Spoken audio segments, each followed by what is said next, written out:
নিত্য প্রয়োজনীয় জিনিসপত্রের দাম বেড়ে যাচ্ছে, কারণ যুদ্ধের কারণে এক্সপোর্ট ইম্পোর্ট কলাপস করছে। এবং যখন এক্সপোর্ট ইম্পোর্টটা কলাপস করে তখন কি হয়? তখন মুদ্রাস্ফীতি হয়। মুদ্রাস্ফীতি মানে টাকা ফুলে যাওয়া নয়, মুদ্রাস্ফীতি মানে হচ্ছে ডলারের বিপরীতে টাকার মান কমে যাওয়া। মনে করেন, কথার কথা বলছি, যদি এমন হয় যে $1 = 100 টাকা, আর বৈশ্বিক সংকটের কারণে যদি ডলারের দাম বেড়ে যায়, টাকার মান কমে যায়, তখন দেখা যাবে $1 = 125 টাকা। এমন হতে পারে। এই যে 25% বা 20% যে দামটা বেড়ে গেল, তার মানে আপনি আপনার বেতনের 20% শ্রমটা হারিয়ে ফেললেন। আপনার বেতন যদি হয় 100 টাকা, এখন আপনার বেতন হচ্ছে 80 টাকা। অথচ 80 টাকা অর্জনের জন্য আপনাকে 100 টাকা শ্রম দিতে হবে। তো এগুলো কিন্তু একটা ইস্যু সারা বিশ্বে ব্যাপক প্রভাব ফেলে। একটা যুদ্ধ এমনি এমনি লাগানো হয় না, এটা পরিকল্পিত।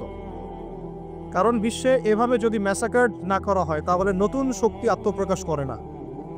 যারা বিশ্বের ইতিহাসগুলো একটু পড়ে দেখেছেন, ওয়ার্ল্ড হিস্ট্রি, তারা বুঝতে পারবেন যে বিশ্বে যখনই কোনো পরাশক্তি আত্মপ্রকাশ করেছে, তখন একটা বড় যুদ্ধের প্রয়োজন হয়েছিল। যেমন প্রথম বিশ্বযুদ্ধ, ওই সময় সারা বিশ্বের দাপটের সাথে কয়েকটা কান্ট্রি রুল করতো। তার নাম জার্মানি, একটা হচ্ছে ব্রিটেন, এবং রাশিয়া চেষ্টা করেছে। তাদের পরে যখন অটোম্যানদেরকে পরাজিত করা হয়েছে, তখন নতুন শক্তি হিসেবে আত্মপ্রকাশ করেছে ইউনাইটেড স্টেট। তার আগ পর্যন্ত কিন্তু মানুষ তাকে খুব একটা চিনত না। বিশ্বের পরিবর্তনের জন্য একটা বড় যুদ্ধের প্রয়োজন হয়। তো সিরিয়ার অবস্থা যখন খারাপ ছিল, আমরা মনে করছিলাম যে হয়তো বা নতুন কোনো রুলিং স্টেট পৃথিবীতে আসবে। তো তখন হয়নি, আলহামদুলিল্লাহ। এখন এই ইস্যুটাকে কেন্দ্র করে মনে হচ্ছে বিশ্বে আরও একটা নতুন চালিকা শক্তি স্টেট আসতে পারে। সেটা কে, আমরা একটু অনুমান করব আজকে। কেন অনুমান করব? কারণ তাদের সাথে মুসলিমদের ভবিষ্যৎ জড়িত আছে। তাদের সাথে মুসলিমদের ভবিষ্যৎ জড়িত আছে।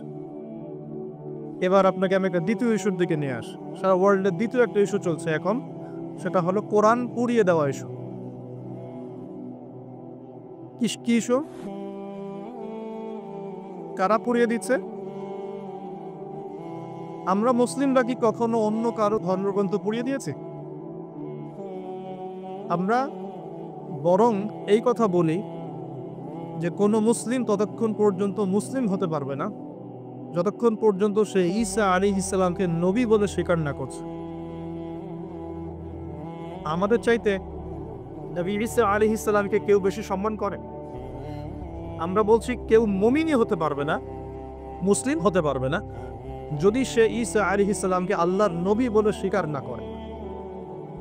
এখন তার অনুসারীর দাবিদাররা তাহলে কেন কোরআন পড়িয়ে দিচ্ছে? উত্তর, কুরআনুল কারীম তাদের বিকৃত ধর্মচর্চা এবং সারা বিশ্বব্যাপী তাদের জুলুম নির্যাতনের বিরুদ্ধে কথা বলছে বলেই তারা কোরআনের বিরুদ্ধে ক্ষোভ ছাড়ছে। যেমন তাদের মধ্যে জেনাটা হালাল, যে যার সাথে ইচ্ছা জেনা করতে পারে, আর আল্লাহ পাক কোরআনে বলছেন জেনার ধার কাছেও যেও না।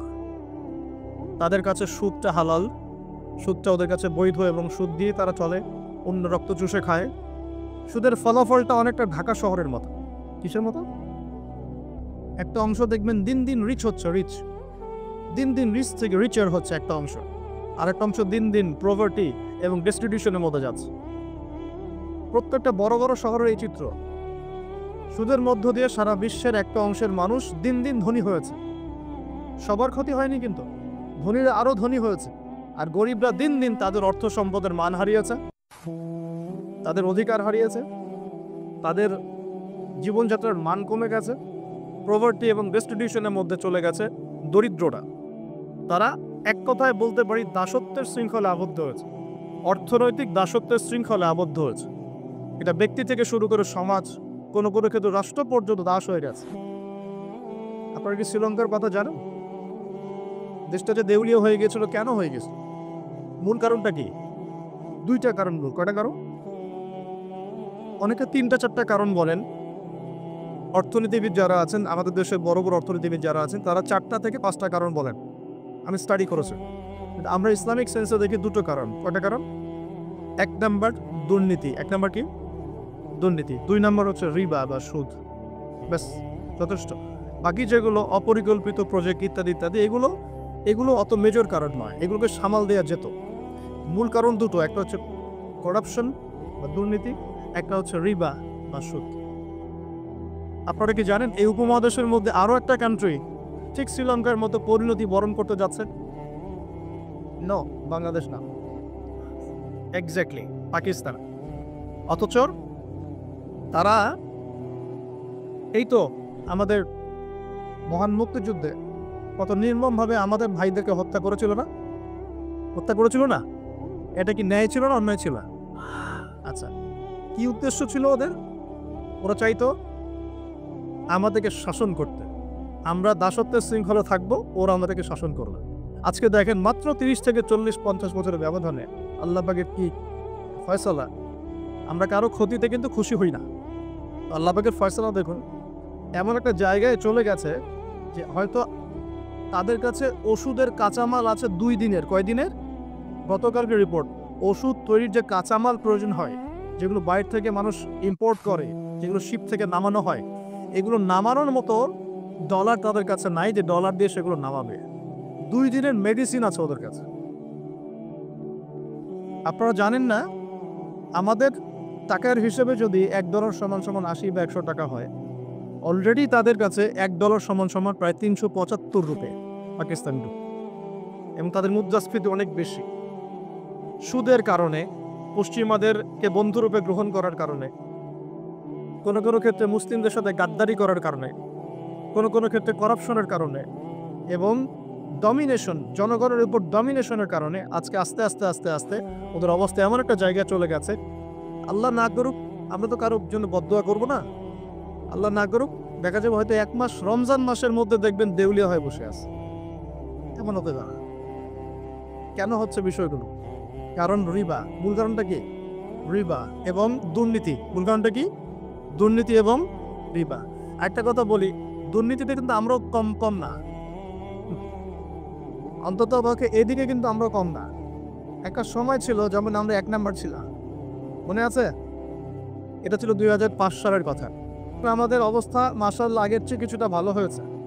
এখন আমরা এই যে কারেন্ট অ্যাফেয়ার্স, যারা তোমরা পড়াশোনা করো, বিসিএস কোচিং করছেন, আপনারা জানবেন এখন আমরা কত নাম্বার? 13 নাম্বার। কত নাম্বার? 13 নাম্বার। কিছুটা তো উন্নতি হয়েছে। 1 নাম্বার কে জানেন দুর্নীতিতে? কোন কান্ট্রি? সুদান, দক্ষিণ সুদান। কোন কান্ট্রি? দক্ষিণ সুদান কি মুসলিম কান্ট্রি না মুসলিম কান্ট্রি? মুসলিমরা টপে কেন? দুর্নীতির সাথে মুসলিমদের কোনো সম্পর্ক থাকার কথা কি? তাহলে আমরা টপে কেন? 1 নম্বরে কেন? দক্ষিণ সুদান 1 নম্বরে কেন? ওরা কি মুসলিম না? তাহলে শুধু লা ইলাহা ইল্লাল্লাহ মুখে বললেই মুসলিম হওয়া যায় না, যতক্ষণ পর্যন্ত না মানুষ কোরআন এবং সুন্নাহকে আমল করে দেখাচ্ছে। আপনারা কি জানেন সবচেয়ে কম দুর্নীতিপূর্ণ কান্ট্রি কোনটা? ডেনমার্ক। হ্যাঁ, কে বলেছেন? ডেনমার্ক। তার সাথে আরো একটা কান্ট্রি আছে, তার নাম হচ্ছে নিউজিল্যান্ড। কোন কান্ট্রি? এই দুটো কান্ট্রির কোনোটাই কি মুসলিম কান্ট্রি? তারা কি লা ইলাহা ইল্লাল্লাহ বিশ্বাস করে? তাদের সংবিধানে কোরআন আছে, তাদের আমলের মধ্যে রাসূলের সুন্নাত আছে, তারপরেও তারা দুর্নীতিমুক্ত হলো কিভাবে? তার মানে ওই শিক্ষাটুকু তারা ঠিকই কোরআন সুন্নাহ মোতাবেক আমল করেছে, শুধু মুখে লা ইলাহা ইল্লাল্লাহ হয়তো পড়ে না। তাহলে আমি এতটুকু বোঝাতে যাচ্ছি, তারা কেন কোরআনকে বিরোধিতা করছে, কেন কোরআনকে পুড়িয়ে দেওয়ার চেষ্টা করছে? কারণ কোরআন এইসব অন্যায়ের বিরুদ্ধে কথা বলছে। এক, কোরআন সমকামিতার বিরুদ্ধে কথা বলছে। কোরআন সমকামিতার বিরুদ্ধে কথা বলছে, আর তাদের কাছে সমকামিতা হচ্ছে বাক স্বাধীনতা। একটা ছেলে চাইলে একটা ছেলেকে বিয়ে করতে পারে, একটা মেয়ে চাইলে একটা মেয়েকে বিয়ে করতে পারে। বলে নাউজুবিল্লাহ। আসলে বিয়ে তো ওখানে প্রয়োজন নাই, ওখানে প্রয়োজন সেক্সের। কিসের প্রয়োজন? সেক্সুয়াল সম্পর্ক। বিয়ের কোনো প্রয়োজন নেই। তারা ওখানে অবাধ এভাবে বিকৃত যৌন চর্চা করে, যেটা কোরআন সরাসরি হারাম করেছে। বরং কোরআন বলছে এমন পাপের কারণে কওমে লূতকে যে শাস্তি দেয়া হয়েছে, এই শাস্তি মহাবিশ্বে কাউকে দেয়া হয় না। বলেন নাউজুবিল্লাহ। কওমে লূতের নাম তো শুনেছেন, লূত আলাইহিস সালামের কওম। এই কওমটাকে যখন আল্লাহ পাক ধ্বংস করেন, তখন মাটিটাকে উপরে উঠিয়েছিলেন, জমিনটাকে উপরে উঠিয়ে আকাশ থেকে পাথর বর্ষণ করেছে। বর্ষণ করার পরে আল্লাহ পাক উল্টা দিকে জমিনটাকে ধসিয়ে দিয়েছেন। এভাবে আল্লাহ রাব্বুল আলামিন কোনো কওমকে এর আগে ধ্বংস করেন নাই। আর কোন কওমকে আল্লাহ পাক সবচেয়ে বড় শাস্তি দিয়েছেন? বলেন, কওমে লূত। এই কওমে লূতের যে এই আপনার শাস্তি, এই শাস্তিটা কি তারা পাওয়ার যোগ্যতা অর্জন করেছে কি করে নাই? করেছে না করে নাই? এজন্যই হয়তোবা শেষ জামানায় একটা হাদিস এসেছে, 10টা বড় বড় আলামত আছে শেষ জামানার। তার মধ্যে একটা হচ্ছে বিশাল একটা ভূমিকম্প হবে, একটা পৃথিবীর পূর্ব দিকে, একটা হচ্ছে পশ্চিম দিকে, আর একটা হচ্ছে পৃথিবীর মাঝখানে। আল্লাহ রাব্বুল আলামিন হয়তো ওই শাস্তি আবার পুনরাবৃত্তি ঘটাবে। ওরা কেন কোরআনকে পুড়িয়ে দেয়? কারণ কোরআন এই সমকামিতার বিরুদ্ধে কথা বলছে, কোরআন এই সুদের বিরুদ্ধে কথা বলছে, কোরআন জেনার বিরুদ্ধে কথা বলছে, কোরআন এসব করাপশনের এগেইনস্টে কথা বলছে। এবং কোরআন বলছে যাররা পরিমাণ জুলুম যদি কেউ কারো উপর করে তারও শাস্তি তাকে ভোগ করতে হবে। একজন মানুষ বা একটা জাতি যদি অন্য কোনো জাতির উপর সামান্য জুলুমও করে, সেই শাস্তি আল্লাহ পাক তাকে ভোগ করাবেন কি করাবেন না? এবং সারা বিশ্বের দিকে তাকিয়ে দেখেন যে সারা বিশ্বের প্রত্যেকটা সেক্টরে তাদের জুলুম চলছে কি চলছে না? চলছে কি না? এই কারণেই তারা কোরআনের বিরুদ্ধে এত ক্ষোভ। তো এই বিষয়টা কি সারা বিশ্বে এখন হাইলাইটেড ইস্যু না? সারা বিশ্বে এই বিষয়টা নিয়ে খুব কথাবার্তা হচ্ছে না? এটাকে আমরা বলি ব্লাসফেমি, অর্থাৎ ধর্ম এবং ধর্মগ্রন্থকে অবমাননা করা। কিন্তু চিন্তা করবেন না, আল্লাহ রাব্বুল আলামিন নিজে এই কোরআন হেফাজতের দায়িত্ব নিয়েছেন। আল্লাহ পাক সূরা হিজরে বলেছেন, ইন্না নাহনু নাযালনা যিকরা ওয়া ইন্না লাহু লাহাফিজুন। নিশ্চয়ই আমি এই কোরআন নাজিল করেছি, এই কোরআন হেফাজত করার দায়িত্ব কার? আল্লাহর। এখানে আমি আপনাকে আরেকটা পয়েন্ট দেখিয়ে সামনের দিকে যাব। এবার ওই দিক থেকে চেহারাটাকে আমাদের দিকে ফিরিয়ে নিয়ে আসে, মুসলিমদের দিকে তাকান। মুসলিমদের মধ্যে কত পার্সেন্ট মানুষ এখন 5 ওয়াক্ত নামাজ পড়ে? কত পার্সেন্ট মানুষ বিশুদ্ধ করে কোরআন তেলাওয়াত করতে জানে? মুসলিম পরিবারগুলোর মধ্যে কত পার্সেন্ট পরিবারে ইসলামিক পর্দা চালু আছে? মুসলিমদের মধ্যে কত পার্সেন্ট মানুষ হালাল খাওয়ার চেষ্টা করে, হারাম থেকে বেঁচে থাকার চেষ্টা করে? মুসলিমদের মধ্যে কত পার্সেন্ট যুবক এখন জেনা থেকে বেঁচে থাকতে পেরেছ? মুসলিমদের মধ্যে কত পার্সেন্ট যুবক 5 ওয়াক্ত নামাজ পড়, ইসলামের বেসিক জ্ঞানগুলো জানো, কোরআন তেলাওয়াত করা, হাদিস পড়তে শেখা, হাদিসের চর্চা করা, কোরআনের তাফসীর পড়া, অনুবাদ পড়া? মুসলিমরা এই বেসিক কাজগুলো কত পার্সেন্ট মানুষ করছে? এদিকে আমাদেরকে বেশি ফোকাস করতে হবে। একটা অমুসলিম সমাজ কোরআনের উপর আক্রমণ করছে, পুড়িয়ে ফেলছে, এটা বেশি কষ্টদায়ক নাকি একটা মুসলিম পরিবারে জন্মগ্রহণ করেও এই বিগত 30-40 বছরে কোরআন পড়তে না শেখাটা বেশি লজ্জার? কোনটা? এবার বলেন, একটু চেহারাটা আমাদের দিকে ফিরা নেবে, আয়নার সামনে দাঁড়াই। অমুসলিম, সে কোরআন সম্পর্কে কিছু জানে না এবং কোরআন তাদের চলমান জাহেলিয়াতের বিরুদ্ধে কথা বলছে, রাগে কোরআন পুড়িয়ে দিয়েছে। বুঝলাম কাজটা খুবই খারাপ, জঘন্য কাজ এবং নিন্দনীয়, ব্লাসফেমি। এটা সারা বিশ্বে একটা মানবতা বিরোধী অপরাধ। এই কাজটা অপরাধ কিনা? আচ্ছা, এখন মুসলিমদের দিকে তাকিয়ে দেখুন। আমি এখন মুসলিম পরিবারে জন্ম নিয়েছি, 20-30-40 বছর আমি কাটিয়ে দিলাম মুসলিম পরিবারে। জন্ম নেওয়ার পরেও, মুসলিম পরিবেশে থাকার পরেও, কোরআন সুন্নাহর বয়ান শোনার পরেও, জুমার নামাজ পড়ার পরেও, ঈদের নামাজ পড়ার পরেও, রমজানের রোজা রাখার পরেও, আলেমন আমাদেরকে পেয়েও আমি যে কোরআন তেলাওয়াত করতে জানি না, এখন আমাকে কি করা উচিত? উত্তর দেন। এখন আমার কি করা উচিত? কে বড় অপরাধ করেছে? কে বড় অপরাধ করেছে? আমি মুসলিম পরিবারে জন্মগ্রহণ করেও কোরআন পড়তে জানি না, আমি কি বেশি বড় অপরাধী? নাকি যে ব্যক্তি কখনো কোরআন চেনেই না, জানেই না, যে কোরআনকে অবমাননা করছে, কে বড় অপরাধী? ইনশাআল্লাহ তাআলা, আল্লাহ পাক যদি সবকিছু ঠিকঠাক রাখেন, রমজানের 30টা দিন অনলাইনে আমি 1 থেকে 2 ঘন্টা করে ক্লাস নেব ইনশাআল্লাহ। এবং এই 2 ঘন্টায় দুটো জিনিস শেখানো হবে। এক, যারা পবিত্র কোরআন একদমই তেলাওয়াত করতে পারে না, উইদিন 1 মান্থ তারা কোরআন তেলাওয়াত করা শিখবে ইনশাআল্লাহ। আমি শেখাবো ইনশাআল্লাহ আপনাদেরকে। শিখবেন ইনশাআল্লাহ? একটা কোর্স। সেকেন্ডটা হচ্ছে যারা কোরআন তেলাওয়াত করতে জানেন, কোরআন তেলাওয়াত করতে জানেন কিন্তু কোরআনের অর্থটা বোঝেন না, ইনশাআল্লাহ 1 মাসে তো খুব বেশি কিছু শেখানো যাবে না, কিন্তু 1 মাসের মধ্যে ইনশাআল্লাহ তাআলা আমি আপনাদেরকে এমন একটা কোর্স করাবো, ইনশাআল্লাহ 30 দিন কমপক্ষে কোরআনের 40% অর্থ করতে পারবেন ইনশাআল্লাহ। বলবেন যে 1 মাসে কিভাবে সম্ভব? হ্যাঁ সম্ভব, যদি আমি আপনাকে পথ দেখিয়ে দেই এবং আপনি এই জ্ঞানটা অর্জন করে বাকি সারাটা বছর চর্চা করতে থাকেন এবং স্থানীয় ওলামায়ে কেরামদের সাথে সম্পৃক্ততা রাখেন, মাদ্রাসার সাথে সম্পৃক্ততা রাখেন, আপনি পারবেন ইনশাআল্লাহ। ট্রাই করবেন ইনশাআল্লাহ। শুধু তাই না, এর দ্বিতীয় যে কথাটা বললাম, এর সাথে আপনি নামাজে কি পড়ছেন এটার সম্পূর্ণ অর্থও শিখবেন ইনশাআল্লাহ। পাশাপাশি দৈনন্দিন যে দোয়া কালামগুলো পড়ছেন সকাল সন্ধ্যায়, এইগুলোর অর্থ শিখবেন ইনশাআল্লাহ। আরবি ব্যাকরণ শিখবেন এবং কোরআনিক গ্রামার শিখবেন, কোরআন থেকে গ্রামার। যেমন একটা এক্সাম্পল দিই আপনাকে, সামনে যায়। সূরা ফাতিহা সবার মুখস্থ আছে না? সূরা ফাতিহার মধ্যে মোটামুটি ভাবে দেখা যায় 15-20টা কিন্তু শব্দ আছে, ঠিক আছে? এই 15-20টা শব্দের অর্থ এবং গ্রামার যদি আপনি জানেন এবং বোঝেন, তাহলে আপনার জন্য সুসংবাদ হচ্ছে এই যে সূরা ফাতিহার এই শব্দগুলো কোরআনে বারবার ঘুরে ঘুরে ঘুরে প্রায় ৭,৮০০ বার রিপিট করা হয়েছে। কতবার? ৭,৮০০ বার। এটা আপনিও সার্চ করে দেখতে পারেন। এখন অনেক মেথড চলে আসছে। ৭,৮০০ বার কোরআনের এই শব্দগুলো, সূরা ফাতিহার এই শব্দগুলো বারবার ঘুরে ঘুরে ঘুরে কোরআনে এসেছে ৭,৮০০ বার। তার মানে সূরা ফাতিহার অর্থ যে জানে, সে কোরআনের কমপক্ষে ৭,৮০০টা শব্দের অর্থ জানে। কথা বুঝতে পারছেন?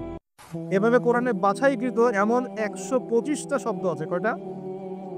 মাত্র ১২৫টা এমন শব্দ আছে যেগুলোর অর্থ, ব্যাকরণ এবং আমরা বলি যে ট্রান্সফরমেশন, মানে একটা শব্দ থেকে আরও অনেকগুলো শব্দ তৈরি করার ফর্মুলা বা সূত্র, এগুলো যদি জানা থাকে, আপনি কোরআনের ১২৫টা শব্দ কোরআনে ঘুরে ঘুরে এসেছে ৪০,০০০ বার। কতবার?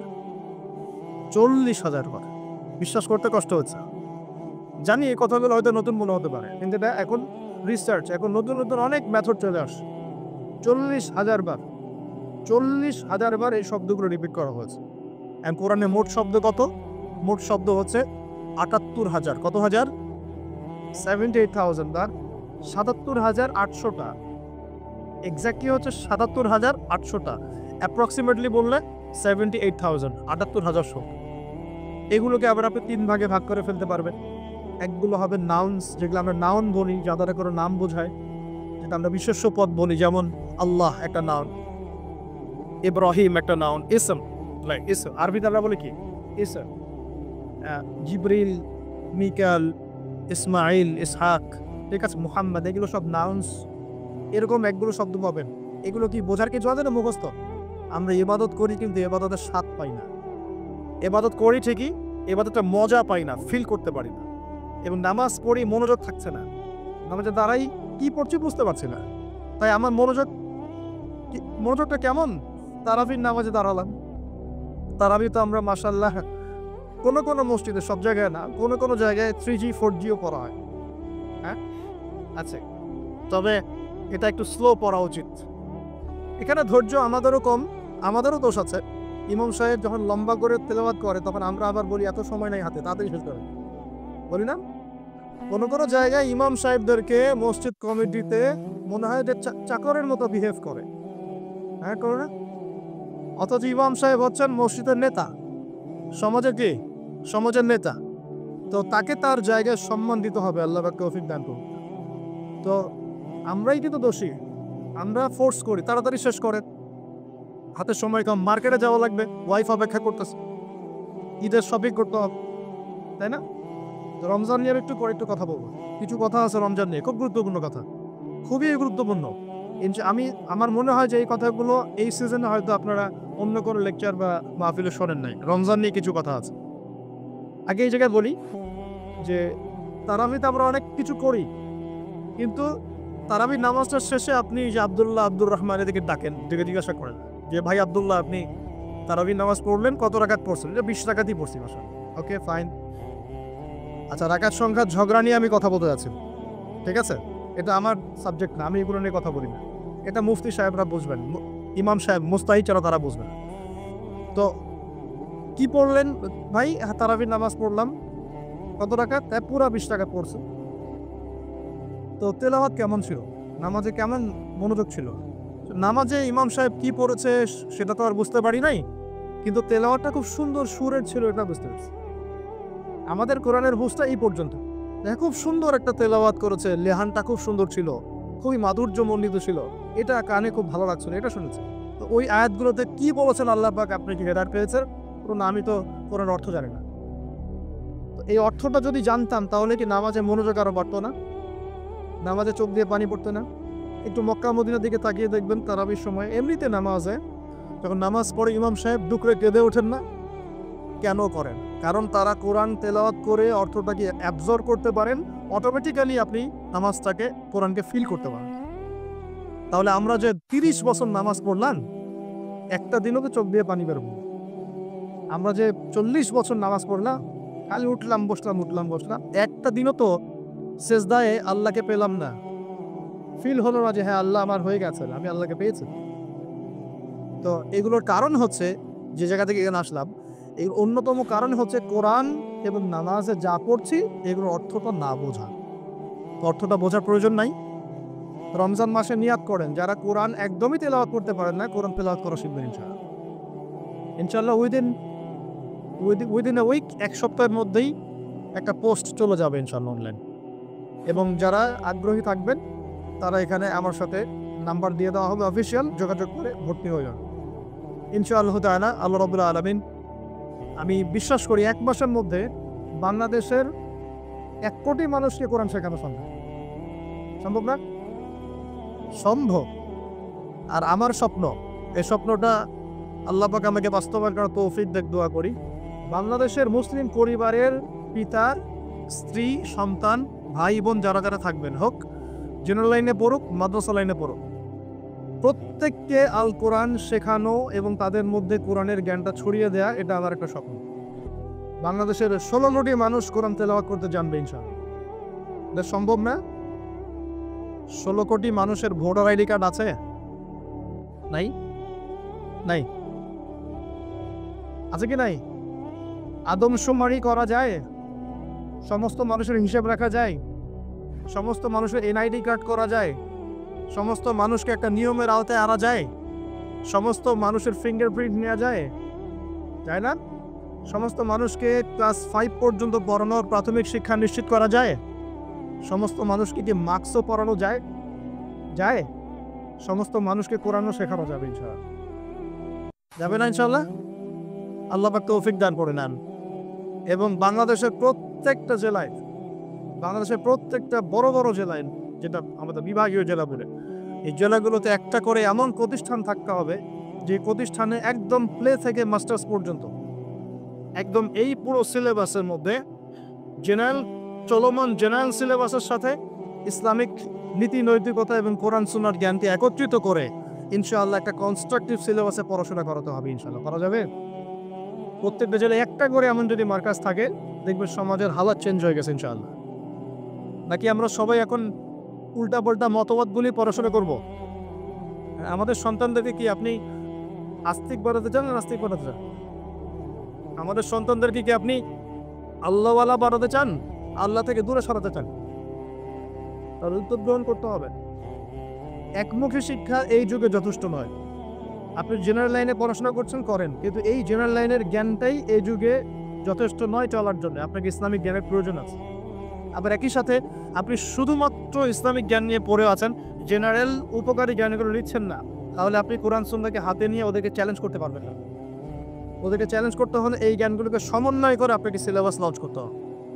এটার জন্য খুব বেশি খাটনির প্রয়োজন নাই। খুব যে চেঞ্জ করতে হবে সবকিছু এমন না, জাস্ট এই দুটোকে একটু সমন্বয় করতে হবে।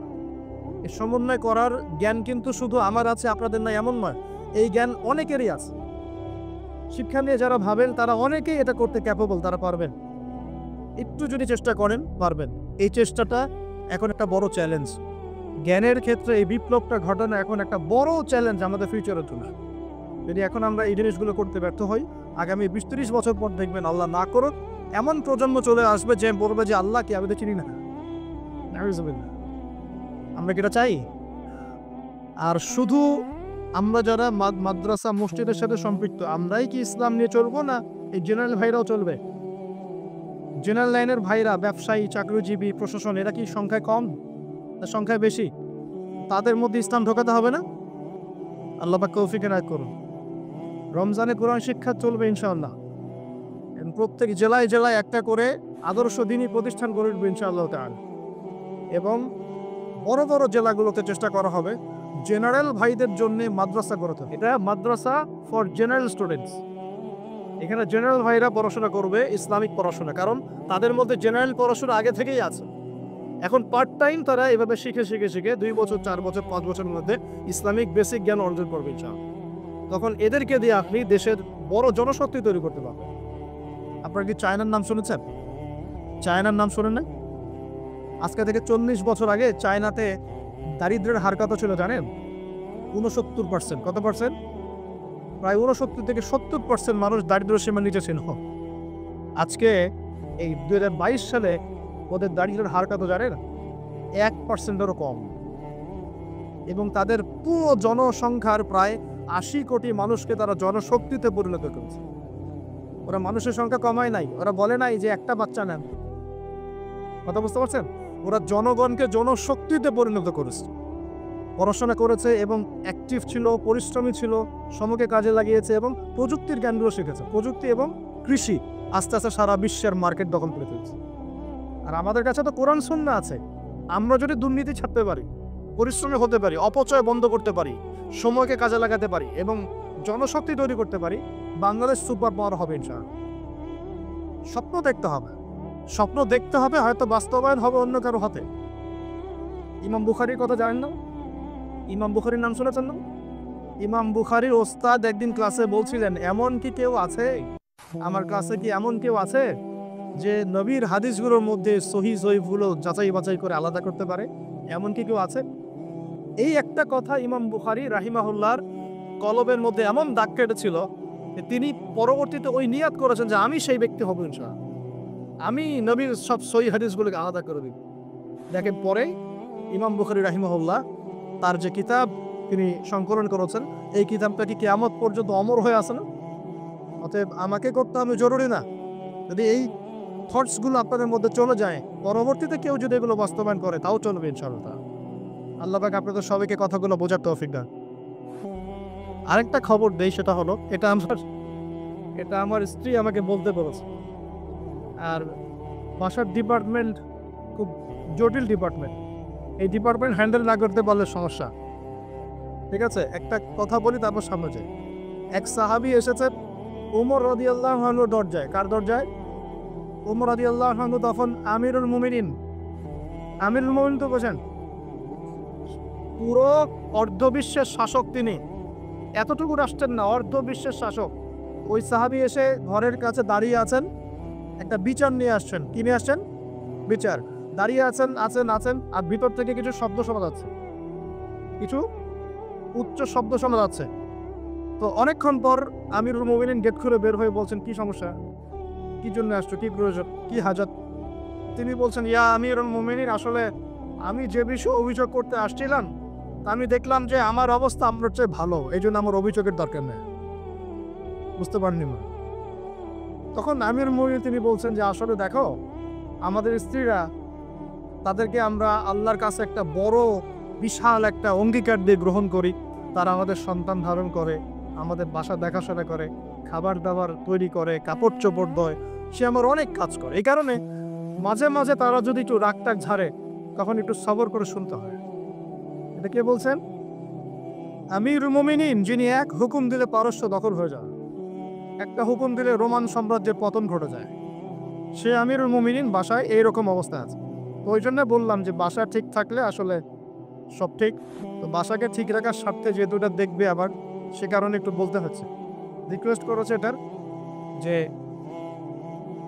আপনাদের এই মিরপুরেই ইনশাআল্লাহ তাআলা একটা বালিকা মাদ্রাসা গড়ে উঠছে ইনশাআল্লাহ, মেয়েদের মাদ্রাসা। সেটা সম্পূর্ণ আমার স্ত্রী চালাবেন ইনশাআল্লাহ তাআলা, একদম গোড়া থেকে নিয়ে আস্তে আস্তে পর্যায়ক্রমে দাওরা হাদিস পর্যন্ত। এবং সেখানে ক্লাসিক্যাল যে সিলেবাস, এর পাশাপাশি জেনারেল শিক্ষিত দিনী বোনদের জন্য বোথ অনলাইন এবং অফলাইনে কিছু ডিপ্লোমা কোর্স চালু করা হয়েছে, ইসলামিক ডিপ্লোমা কোর্স। যেমন 6 থেকে 1 বছরের মধ্যে তারা 5টা থেকে 6টা সাবজেক্ট পড়বে, যেমন আকীদা, যেমন হাদিস, কোরআন তেলাওয়াত, রাসূলের জীবনী, ইসলামের ইতিহাস এবং ফিকহের মাসালাগুলো। এভাবে বইগুলো ভাগ করে দেওয়া হবে, সাবজেক্ট ভাগ করে দেওয়া হবে, অনলাইন অফলাইন বোথ, দুটোতেই তারা ক্লাস করতে পারবে। এভাবে 6 মাস 1 বছরের কিছু কোর্স তারা চালু করেছেন। এটা অ্যানাউন্স করতে আমাকে বলা হয়েছে। আপনাদের মা বোনদেরকে যদি পাঠাতে পারেন সপ্তাহে 2 দিন 3 দিন ইনশাআল্লাহ তাআলা তারা কিছু দিনের জ্ঞান শিখে বাসায় ফিরবে ইনশাআল্লাহ। এই বিষয়টা বলার জন্য রিকোয়েস্টেড ছিলাম আমি বলতে পেরে আমার ভালো লাগছে আলহামদুলিল্লাহ। আমরা দোয়া করি আল্লাহ পাক এমন কোর্সগুলো প্রত্যেকটা মাদ্রাসায় চালু করার তৌফিক দেন। এখানেও মাদ্রাসা আছে শুনেছি আপনাদের মাদ্রাসার উদ্যোগে। ক্লাসিক্যাল যে ধারায় চলছে এটা চলুক, পাশাপাশি জেনারেল ভাইদের জন্য ডিপ্লোমা কোর্স চালু করে, পাশাপাশি নৈশকালীন কোরআন শিক্ষা চালু করেন, পাশাপাশি একটু দাওয়াতের মেহনত করেন। মানে শুধু মাদ্রাসায় গতানুগতিক পড়াশোনাই হবে নট নেসেসারি, কিছু ইনোভেটিভ চিন্তা করা, আমাদের পড়াশোনার চিন্তা করে। যদি প্রত্যেকটা মাদ্রাসায় জেনারেল শিক্ষিত ভাইদের জন্য 2-3 বছরের কোর্স চালু করা হয়, জেনারেল ভাইরা 3 বছর পর ইসলাম শিখতে পারবে। আমি বলছি না তারা মুফতি হয়ে যাবে, আমি বলছি না তারা একদম মুহাদ্দিস হয়ে যাবে, কমপক্ষে কোরআন তো তেলাওয়াত করা শিখবে, আরবি ভাষা তো শিখবে, কমপক্ষে আকীদার কিছু মৌলিক জ্ঞান তো শিখবে, নবীজির 40টা হাদিস তো কম সেরকম শিখবে, ফিকহের কিছু জ্ঞান শিখবে, রাসূলের জীবনী শিখবে, ইসলামের ইতিহাস তো শিখতে পারবে। এবং এগুলো লঞ্চ করে দেখবেন আপনারা জায়গা দিয়ে কোন পাবেন না। হাজার হাজার জেনারেল শিক্ষিত ভাই মুখিয়ে আছে এমন কিছু যুগ। আল্লাহ পাক আমাদের মাদ্রাসা পরিচালকদেরকে বোঝার তৌফিক দিন এবং এই ধরনের পদক্ষেপগুলো গ্রহণ করার তৌফিক দান। তো প্রিয় ভাইরা, বিশ্ব পরিস্থিতি সম্পর্কে সচেতন থাকেন এবং আসন্ন রমজানটাকে কাজে লাগান। কোরআন পুড়িয়ে দেওয়ার ইস্যুটা হোক আমাদের কোরআন শিক্ষার প্রেরণা, কোরআন পুড়িয়ে দেওয়ার ইস্যুটা হোক কোরআন শেখার প্রেরণা, যে আমি মুসলিম পরিবারে জন্ম নিয়েছি, আমি কেন কোরআন শিখব না। আসুন কোরআন শিখি, কোরআন বুঝি এবং কোরআন দিয়ে আমরা জীবন গড়ি। আল্লাহ পাক তৌফিক এনায়েত করুন। আরেকটা বিষয় চলমান টাটকা ইস্যু চলছে ওয়ার্ল্ডে, সেটা হলো ওই যে 1974 সালে যারা ব্রিটিশদের হাত ধরে মুসলিমদের জায়গাটা দখল করেছে, দখল করে আস্তে আস্তে মুসলিমদেরকে বের করে দিয়েছে, ল্যান্ড এক্সপ্যান্ড করেছে, সেখান থেকে সারা বিশ্বের পলিটিক্স, ইকোনমিক্স, ফাইন্যান্স, মিডিয়া, প্রযুক্তি নিয়ন্ত্রণ করা শুরু করেছে। ওরা এখন নতুন ঘোষণা দিয়েছে। কি ঘোষণা? যে আল আকসা যে মসজিদ আছে, এই মসজিদের নাম শুনেছেন তো? এই মসজিদটাকে সরিয়ে সেখানে একটা টেম্পল নির্মাণ করুন। খুশি হয়েছেন? এবং বিগত 5-7 দিন ধরে যা চলছে সেটা হলো যে ফিলিস্তিনি কোনো মানুষকে দেখলেই গুলি করার এখতিয়ার দিয়ে দেওয়া হয়েছে। খুশি হয়েছেন? এসবে খবরই নাই, বা এসবে খবরই নাই মুসলিমদের। মুসলিমরা পড়ে আছে যে ওঠেন বসেন, হ্যাঁ, চা খাই, কফি খাই, ডিজে জিকির। আর তো আমরা তো দুটো জিনিস খুব ভালো পারি, এক হচ্ছে সমালোচনা, এক হচ্ছে ট্রল করা। এই ট্রল করতে করতে এক জোকারকে বানিয়ে দিয়েছেন আলেম, এক বাউলকে বানিয়ে দিয়েছেন আলেম, আর একজনকে বানিয়ে দিয়েছেন এমপি। আরেকটু হলে তো এমপি হয়ে যাইতো। ট্রল করতে করতে ট্রল করতে করতে তোমরা মিডিয়া, ফেসবুক, ইউটিউবে ট্রল করতে করতে এমন পাবলিসিটি হয়ে গেছে যে এক বাউল গীত গায়, বাউল, হ্যাঁ, মানুষকে কমেডি দেয়, কমেডিয়ান, সে হয়ে গেছে আলেম। বড় বড় আলেমের ভুল ধরে তাদের বিরুদ্ধে কথা বলা শুরু করে। আর একজনকে ট্রল করতে করতে করতে প্রায় এমপি বানিয়ে ফেলেছে। এই দুটো স্বভাব চেঞ্জ করতে হবে জাতির। এই মজা নেওয়ার মানসিকতা, ট্রল করার মানসিকতা বন্ধ করতে হবে। এক, আর ইস্যু নিয়ে লাফালাফি করা যাবে না, ইস্যু পাগল হওয়া যাবে না। ইস্যু পাগল হয়ে সমালোচনার সংস্কৃতি ত্যাগ করতে হবে। আমাদের ঠান্ডা মাথা চিন্তা করতে হবে যে আসলে আমরা কি করছি, কেন করছি, ইন ফিউচার আমাদের কি হবে, আমাদের সন্তানদের ভবিষ্যৎ কি, দিনের ক্ষেত্রে আমরা কি করতে পারি, আস্তে আস্তে কিভাবে ইসলামকে আগাবো, সর্বমহলে কিভাবে ইসলাম ঢোকাবো, চিন্তা করতে হবে। এভাবে এলোমেলো কাজ করে লাভ নাই।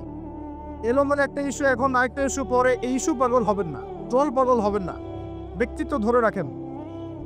কিছু মানুষ ওয়াজ মাহফিল স্টেজে বসে মেয়েদের মতো কথা বলে, মেয়েদের মতো ঢং করে কথা বলে।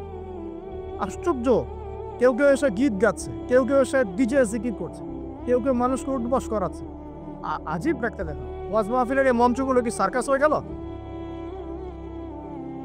এই মাহফিলগুলো বরকতময়। মানুষ দূর দূরান্ত থেকে এখানে আসে। কি জন্য আসে? যাতে একজন ভালো মানের আলেম, ভালো স্কলার, ভালো দায়ী কেউ আসবেন, কনস্ট্রাকটিভ করে কথা হবে, আমরা একটা মেসেজ পাবো, ভালো চলে যাবে। এখানটা এক একটা সেকেন্ড ইম্পর্টেন্ট, এক একটা মিনিট ইম্পর্টেন্ট। বসে বসে বসে বসে স্ত্রীর সাথে কথা বছর পর্যন্ত বলতেছে। কি দেখলো, কত কত কি সার্কাস দেখতে হচ্ছে। সার্কাস তো হচ্ছে বাংলাদেশের মাটিতে। কি ফাইজলামি শুরু হলেন? আমরা কি আমাদের গায়রত ব্যক্তিত্ব সব হারিয়ে ফেললাম নাকি? আর এসব এদেরকে হঠাৎ করে ডেকে এনে লক্ষ লক্ষ টাকা খরচ করে এই মাহফিল করতে হবে? এর চেয়ে তো মসজিদ ভিত্তিক তালিম চালু করা অনেক ভালো। বিশ্বাস করেন, আমি আপনাদেরকে ওয়াদা করছি যে এবার যে মাহফিলে এসে আমার যে অভিজ্ঞতা হয়েছে, এর পরের বছর আমি এত মাহফিলও যাব না। আমি নিজেই বলতেছি, অল্প কিছু মাহফিল হয়তো হাতে নেওয়া হবে, যেটাতে কোয়ালিটি থাকবে, ভালো পরিবেশ আছে, কথা বলার পরিবেশ, শিক্ষিত মহল আছে, ভালো কমিটি আছে। আমার খুব বাজে মাঝে কিছু অভিজ্ঞতা হয়েছে। মনে হয়েছে যে আমি মনে হয় এখানে এসে খারাপ হয়ে গেলাম, মনে হচ্ছে আমি আগেই মনে হয় ভালো ছিলাম, এখানে এসেই খারাপ হয়ে গেল, এমনও মনে হয়েছে। আগেই ভালো ছিলাম, মসজিদে খুতবা দিতাম, মসজিদ ভিত্তিক সেমিনার হতো, একটা হাদিসের উপর দার্স হতো, এগুলো অনেক ভালো ছিল। আমি বলছি না যে এ সব কিছুই খারাপ, এটা বলছি না, কিন্তু এখানকার একটা অংশ আছে যেটা এই পবিত্র জিনিসটাকে অপবিত্র করে ফেলছে। এখানে ইসলামিক বিষয়গুলোকে অন্যের সামনে হাসি ঠাট্টার পাত্র বানানো হচ্ছে। এখানে অহেতুক কেচ্ছা কাহিনী বলে অনেক জায়গায় সময় নষ্ট করা হচ্ছে। হ্যাঁ, কোনো কোনো ক্ষেত্রে মাহফিল টাকা কালেকশনের মৌসুম বানানো হচ্ছে। কোনো কোনো ক্ষেত্রে এখানে পাবলিসিটি, পপুলারিটি, ভাইরাল হওয়ার চেষ্টা করা হচ্ছে। কোনো কোনো ক্ষেত্রে কাজ নাই, সারাদিন এর পিছনে কে, ওর পিছনে কে, ওর কোন দোষ, এর কোন দোষ, এগুলো চর্চা করা হয়েছে, এগুলো চলেছে। আমি নিজেও নিয়াত করেছি যে এখান থেকে আস্তে আস্তে আমি সরে যাব। কাজ করার অনেক জায়গা আছে, শিক্ষা প্রতিষ্ঠানে কাজ করা যায়, দিনের দর্শ দেওয়া যায়, নিজে জ্ঞান অর্জন করা যায়, বড় বড় ডিগ্রি সার্টিফিকেট অর্জন করা যায়, পড়াশোনা করা যায়, পিএইচডি করা যায়, অনেক কাজ করা যায়। দিনের জন্য কাজ করতে সোশ্যাল কাজ সামাজিক কাজ করা যায়, সামাজিক সংগঠন করা যায়, যেটা নন পলিটিক্যাল, নন প্রফিটেবল, এমন কিছু নন প্রফিটেবল অর্গানাইজেশন করা যায়, মানুষের মানবতা সেবায় কাজ করা যায়। অনেক ক্ষেত্র আছে কাজের, এটা একমাত্র ক্ষেত্র নয়। তো এই জায়গাটার পবিত্রতা ধরে রাখেন, নাহলে যত দিন যাবে এগুলো যদি এভাবেই চলতে থাকে, ওয়াজ মাহফিল এবং দিনের ব্যাপারে এক শ্রেণীর মানুষের একটা বিরূপ ধারণা তৈরি হয়ে যাবে, যেটা অলরেডি হয়েছে বাংলার মাটিতে। আপনারা বুঝতে পারছেন না, অলরেডি হয়েছে বাংলার মাটিতে। মানুষ মজা করে এগুলো দেখলে, ট্রল করে। কেন করে? কারণ আমরা এগুলোকে হাসি ঠাট্টার পাত্র বানিয়েছি, আমরা ট্রল করেছি, আমরা এগুলোকে ছড়িয়ে দিয়েছি। আল্লাহ পাক আমাদেরকে বোঝার তৌফিক দান করে। আর ইউটিউবার, ফেসবুকের যারা থাকবে, তোমাদেরকে বলি একটা নসিহত, চিলে কান নিল টাইপের মানুষ হবেন। চিলে একটা কান নিল, বাস তুমি দৌড়ানো শুরু করলা, এ ধরনের মানুষের কোনো ব্যক্তিত্ব থাকে না, এ ধরনের মানুষের কোনো সততা থাকে না। এরা স্রেফ কিছু ভিউজ এবং ডলার চায়, আর কিছু না।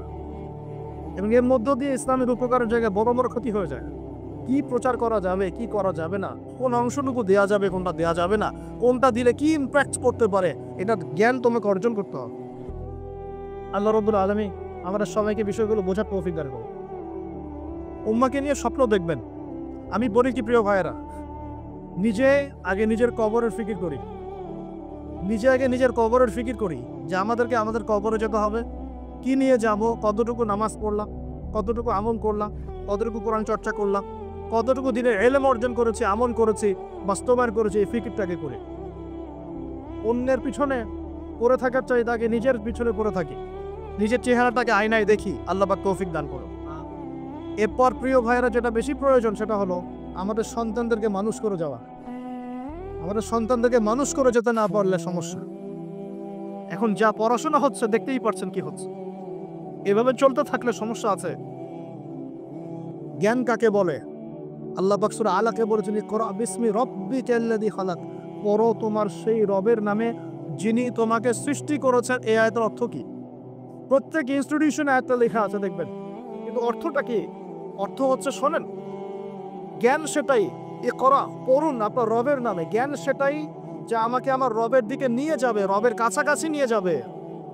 যে জ্ঞান আমাকে রব থেকে দূরে সরিয়ে দেয় সেটা জ্ঞান না, সেটা জাহেলিয়াত। তাহলে ভালো করে দেখতে হবে আমি কি পড়ছি, কেন করছি, জ্ঞানের উদ্দেশ্যটা কি? আমার জ্ঞানের উদ্দেশ্য কি খালি দুনিয়া, না পরকালে বাঁচতে হবে? এই বিষয়টা আমাকে দেখতে হবে। সন্তানদেরকে মানুষ করে যান, স্পেশালি যুবকদের দিকে আমি বলবো, ফোকাস করব। এই যুব সমাজের হাতে এই দেশ এবং উম্মার ভবিষ্যৎ নির্ভর করছে। এই যুবকদের হাতেই এই জাতি এবং এই দেশ এবং এই উম্মার ভবিষ্যৎ নির্ভর করছে। অথচ তোমরা কি করছো?